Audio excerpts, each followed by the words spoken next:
Hello viewers, मैं हूं गौरव connect class से। और आज का हमारा ट्यूटोरियल है एरेज इन जावा। तो एरेज क्या होता है? एरे एक ऐसा वेरिएबल होता है जो मल्टीपल वैल्यूज को स्टोर करने के काम में आता है, या एक ऐसा वेरिएबल जो मल्टीपल वैल्यूज को स्टोर करता है। दूसरी चीज, एरे में जो एलिमेंट्स स्टोर होते हैं उनको हम डेटा एलिमेंट्स या एरे एलिमेंट्स भी बोलते हैं। एरे एलिमेंट्स या डेटा एलिमेंट्स एरे में कंटिन्यूअस या कंटिगुअस मेमोरी में स्टोर होते हैं। कंटिन्यूअस या कंटिगुअस का मतलब होता है एक के बाद एक वेरिएबल में स्टोर होना, ताकि हम उस वेरिएबल को एरे में एक्सेस कर सकें एक के बाद एक। एरे के जो डेटा एलिमेंट्स होते हैं वो जावा के कोई भी प्रिमिटिव वैल्यूज हो सकती है, जैसे इंटीजर, बाइट, शॉर्ट, कैर, फ्लोट, डबल, बुलियन और स्ट्रिंग भी।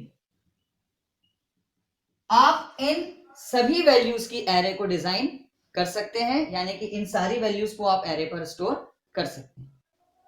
एरे को यूज करने से पहले या एरे को बनाने से पहले हम वेरिएबल को समझते हैं। तो जैसे कि मैं पिछले ट्यूटोरियल्स में बता चुका हूं कि जावा में वेरिएबल्स एक मेमोरी लोकेशन होती है जिस पर हम वैल्यूज को स्टोर करके रख सकते हैं। मान लीजिए मैंने एक इंटीजर टाइप का वेरिएबल ए लिया और उस पर कुछ वैल्यू स्टोर कर दी। तो इसका मतलब क्या होता है कि आपने एक वेरिएबल बनाया है ए नाम का, जिस पर आपने वैल्यू स्टोर कर दी है 10। अब जावा की बेसिक प्रोग्रामिंग में आप इस वेरिएबल की वैल्यू को दूसरी वैल्यू से ओवरराइट कर सकते हैं, या इसी वेरिएबल को अपडेट कर सकते हैं। यानी कि जावा में एक वेरिएबल एक ही वैल्यू को स्टोर कर सकता है और उसी वैल्यू पर आप एक सिंगल ऑपरेशन परफॉर्म कर सकते हैं। लेकिन एरे के इंट्रोडक्शन से हम इसी वेरिएबल को यूज करते हैं मल्टीपल वैल्यूज को स्टोर करने के लिए, ताकि आप मल्टीपल ऑपरेशंस परफॉर्म कर सकें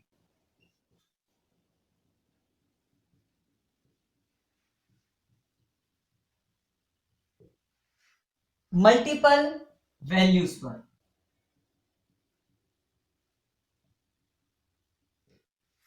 इसलिए हम एरे का यूज करते हैं। जैसे कि हम एरे का यूज जान चुके हैं कि हम एरे का यूज करके मल्टीपल वैल्यूज पर सिंगल या मल्टीपल ऑपरेशन परफॉर्म कर सकते हैं डेटा एलिमेंट्स पर। जावा में बहुत सारे ऑपरेशंस परफॉर्म करने के लिए हमें कई तरह की एरे की जरूरत पड़ती है, जिसमें से पहले एरे होती है single dimensional array.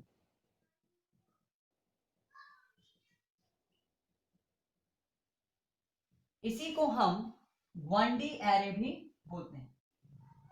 Single dimension array का मतलब होता है इसमें जो डेटा एलिमेंट स्टोर होंगे वो एक ही डायमेंशन में स्टोर होंगे। इसका जो जावा का सिंटेक्स होता है वो होता है, सबसे पहले आपको एरे को डिक्लेयर करना पड़ता है डेटा टाइप से, यानी कि सबसे पहले आप डेटा टाइप लिखेंगे, उसके बाद अपना एरे का नाम लिखेंगे, और क्योंकि ये सिंगल डायमेंशन एरे है आप इसमें सिंगल सबस्क्रिप्ट का यूज करेंगे। इक्वल्स टू लगाकर न्यू कीवर्ड से आप उसको मेमोरी एलोकेट करेंगे, और फिर से आपको डेटा टाइप को मेंशन करना है और सबस्क्रिप्ट के अंदर साइज को लिखना है। एरे बनाने से पहले आपको एरे का साइज एंटर करवाना कंपलसरी होता है, क्योंकि जितनी साइज की आप एरे क्रिएट करेंगे उतनी मेमोरी लोकेशन आपकी बैकग्राउंड में रिजर्व हो जाएगी और उतनी वैल्यूज आप एरे पर स्टोर कर सकते हैं। अब इसका एक एग्जांपल देखते हैं। मान लीजिए आपने एक इंटीजर टाइप की ARR नाम की सिंगल डायमेंशन एरे क्रिएट की, यानी कि आपके एरे का नाम या एरे वेरिएबल का नाम आपका ARR है। न्यू कीवर्ड से अपन ने उसे मेमोरी एलोकेट करी, और उसके बाद फिर से डेटा टाइप लिखकर अपन ने इस एरे की साइज 5 दी। अब जैसे ही कंपाइलर इस स्टेटमेंट को पढ़ेगा तो वो बैकग्राउंड में 5 खाली मेमोरी स्पेसेस को अलोकेट कर देगा। तो इसका जो मेमोरी रिप्रेजेंटेशन बैकग्राउंड में बनेगा वो कुछ इस तरह बनेगा कि आपके पास 5 लोकेशन होंगी और एरे का नाम होगा और इन लोकेशंस को एक पोजीशन नंबर अलोकेट होता है जिसको हम लोग बोलते हैं इंडेक्स नंबर। और हमेशा याद रखिएगा जावा में एरे का इंडेक्स हमेशा 0 से चालू होता है। ये एरे का 0 इंडेक्स है, ये हमारा फर्स्ट इंडेक्स है, ये सेकंड इंडेक्स है, ये थर्ड है और ये फोर्थ। यानी कि 5 साइज की एरे में आपके 4 इंडेक्सेस बनेंगे और हर इंडेक्स पर आपको डेटा एलिमेंट्स को स्टोर करना। मान लीजिए मैंने कुछ डेटा एलिमेंट्स स्टोर करा है, क्योंकि ये इंटीजर टाइप की एरे है तो आप इंटीजर एलिमेंट्स को ही स्टोर करा सकते हैं। तो मैंने स्टोर करा है जैसे 80, 40, 10, 12 और 13। एरे में हर एलिमेंट्स को एक्सेस करने के लिए आपको इंडेक्स नंबर का पता होना बहुत जरूरी है, क्योंकि कोई भी वैल्यू एरे पर एक्सेस होती है इंडेक्स नंबर से। इसे हम इंडेक्स बोलते हैं। इसका मतलब है ये ARR का 0th इंडेक्स है,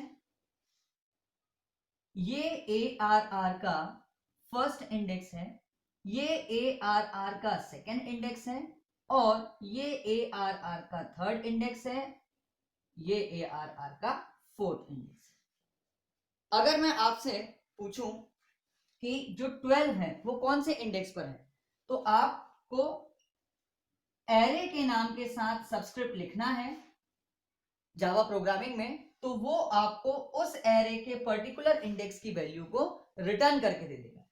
तो अगर मैं बोलूं आपके जो 12 जो है वो कौन से इंडेक्स पर है, तो वो एरे के थर्ड इंडेक्स पर है।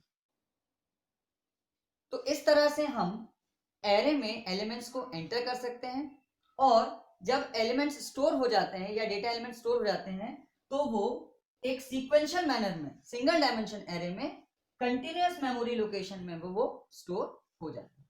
बात करते हैं नेक्स्ट एरे की, जो है डबल डायमेंशनल एरे, जिसको हम 2D एरे भी बोलते हैं। जैसे कि हम सिंगल डायमेंशन एरे में सिंगल सबस्क्रिप्ट का यूज करते हैं, वैसे ही 2 डायमेंशन एरे में हम डबल सबस्क्रिप्ट का यूज करते हैं। अगर हम इसके जावा का सिंटेक्स देखें तो सबसे पहले आपको डेटा टाइप लिखना होगा, फिर अपने एरे का नाम लिखना होगा और 2 सबस्क्रिप्ट लगाने होंगे। इसके बाद आपको न्यू कीवर्ड से मेमोरी एलोकेट करनी होगी, फिर आपको फिर से डेटा टाइप लिखना है और पहले सबस्क्रिप्ट में रो लिखना है और दूसरे सबस्क्रिप्ट में कॉलम लिखना है। हमेशा याद रखिएगा कि 2 डायमेंशन एरे में जो पहला सबस्क्रिप्ट होता है वो हमेशा रो बताता है और दूसरा सबस्क्रिप्ट जो होता है वो हमेशा कॉलम बताता है। इसका मतलब है आपकी जब बैकग्राउंड में एरे क्रिएट होगी तो वो एक मैट्रिक्स के फॉर्म में क्रिएट होगी जिसमें रोज और कॉलम्स रहते हैं। इसको अब हम एग्जांपल से समझते हैं। मान लीजिए आपने एक इंटीजर टाइप की डी नाम की डबल डायमेंशन एरे लगाई। आपको यहाँ 2 सबस्क्रिप्ट लगाना पड़ेगा जो रिप्रेजेंट करेगा कि आपकी एरे 2 डायमेंशन है। आपने न्यू कीवर्ड से मेमोरी एलोकेट कर दी, फिर से आपने डेटा टाइप लिखा और उसके बाद पहले वाले सबस्क्रिप्ट में आपने लिखा नंबर ऑफ रो और दूसरे वाले सबस्क्रिप्ट में लिखा आपने नंबर ऑफ कॉलम। तो इसका मतलब है जब कंपाइलर इस स्टेटमेंट को पढ़ेगा तो वो बैकग्राउंड में 5 रो और 3 कॉलम की मैट्रिक्स या मेमोरी अलोकेट कर देगा जिस पर आपके एलिमेंट्स या डेटा एलिमेंट्स स्टोर होंगे एरे। अगर हम इसका मेमोरी रिप्रेजेंटेशन देखें बैकग्राउंड में कैसे क्रिएट होगी, तो आपके पास 5 रो होंगी और 3 कॉलम होंगे। हमेशा याद रखिएगा रोज हॉरिजॉन्टल होती हैं और कॉलम्स जो होते हैं वो वर्टिकल होते हैं। जैसे कि हम सिंगल डायमेंशन एरे में इंडेक्सिंग चालू करते थे 0 से, वैसे ही 2 डायमेंशन एरे में भी रो और कॉलम की इंडेक्सिंग 0 से ही चालू होगी। इसका मतलब है ये 0th रो है, ये फर्स्ट रो है, ये सेकंड रो है, ये थर्ड रो है और ये फोर्थ रो है। टोटल हो गई आपकी 5 रो। और ऐसे ही ये 0th कॉलम है, ये फर्स्ट कॉलम है और ये सेकंड कॉलम, तो ये आपके हो गए 3 कॉलम। अब क्योंकि एक इंटीजर टाइप की एरे है, आप इस पर एलिमेंट्स स्टोर कर लीजिए, कोई भी इंटीजर टाइप के, जैसे मैंने स्टोर किया 10, 11, 12, 14, 15, 16, 17, 18, 19, 20, 21, 22, 23, 24, 25। जैसे हमें सिंगल डायमेंशन एरे में सबस्क्रिप्ट की यूज या जरूरत पड़ती है ताकि हम एलिमेंट्स को एक्सेस कर सकें, ऐसे ही 2 डायमेंशन एरे में हमें दोनों सबस्क्रिप्ट की जरूरत पड़ती है, यानी कि रो और कॉलम। अगर मैं आपसे पूछूं कि 15 जो है वो इस एरे के कौन से लोकेशन पर या इंडेक्स नंबर पर अवेलेबल है, तो आपको हमेशा पहले रो लिखना है, फिर बाद में कॉलम लिखना है। तो 15 जो है वो डी एरे के फर्स्ट रो और फर्स्ट कॉलम में स्टोर है। हमेशा याद रखिएगा, पहले रो आपको लिखना है, उसके बाद कॉलम लिखना है। तो जो 15 है उसकी जो लोकेशन है या इंडेक्स है वो 1 और 1 पर है, यानी कि फर्स्ट रो और फर्स्ट कॉलम पर है, यानी कि फर्स्ट रो और फर्स्ट कॉलम पर आपका 15 जो है वो एलिमेंट स्टोर है एक 2 डायमेंशनल एरे। एरे क्रिएट करने के बाद अब हम बात करते हैं एप्लीकेशन ऑफ एरेज की। तो हम एरे की प्रोग्रामिंग जावा में किन किन एप्लीकेशंस को बनाने के लिए यूज कर सकते हैं। तो हम एरे को सर्चिंग के लिए, जिसमें से कुछ बेसिक सर्च होती हैं, लीनियर सर्च जिसको हम सीक्वेंशियल सर्च भी बोलते हैं, और एक होती है बाइनरी सर्च। नेक्स्ट एप्लीकेशन होता है सॉर्टिंग। कुछ बेसिक सॉर्टिंग होती है, सिलेक्शन सॉर्ट और बबल सॉर्ट।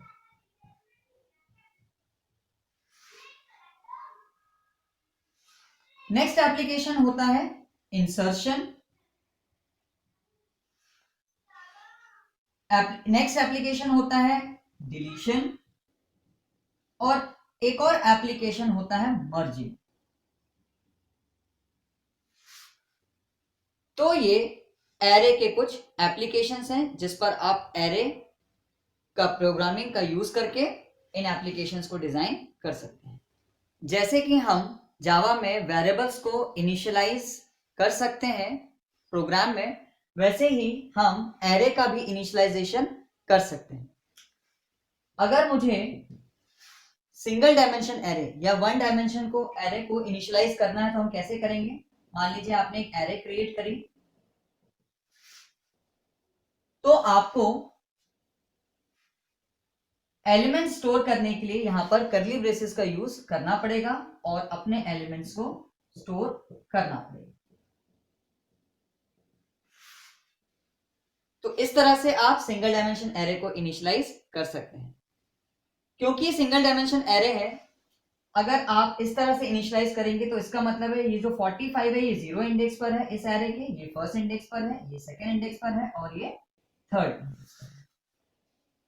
ऐसे ही अगर आप 2 डायमेंशन एरे को इनिशियलाइज करना चाहते हैं तो आप सबसे पहले अपना एरे का नाम दीजिए, 2 सबस्क्रिप्ट लगाइए और कर्ली ब्रेसेस का यूज करके आप 2 डायमेंशन एरे को इनिशियलाइज करा दें। तो हम लोग कैसे इनिशियलाइज कराते हैं, हम कर्ली ब्रेसेस के अंदर कर्ली ब्रेसेस का यूज करते हैं और रोज और कॉलम्स को डिनोट करने के लिए हम लोग कॉमा का यूज करते हैं। तो जैसा कि आप देख सकते हैं कि मैंने एक सिंपल सा इनिशियलाइजेशन किया है डबल डायमेंशन एरे का, इसका हम मेमोरी रिप्रेजेंटेशन समझते हैं। अगर आप गौर से देखें तो ये जो एरे है इस पर 3 कॉलम है और 2 रो है। इसका मतलब है ये इसकी 0th रो है, ये इसकी फर्स्ट रो है, ये इसके 0th कॉलम पे है, ये फर्स्ट कॉलम पे है, ये सेकंड कॉलम पर है, और ये इस रो के 0th कॉलम पर है, फर्स्ट कॉलम पर है और सेकंड कॉलम पर है। तो इसका मेमोरी रिप्रेजेंटेशन कैसे बनेगा, इसका मतलब है इस पर 2 रो है और 3 कॉलम है। ये हो गई रो 1 और ये हो गई रो 2। ऐसे ही ये हो गया कॉलम 1, 2 एंड 3।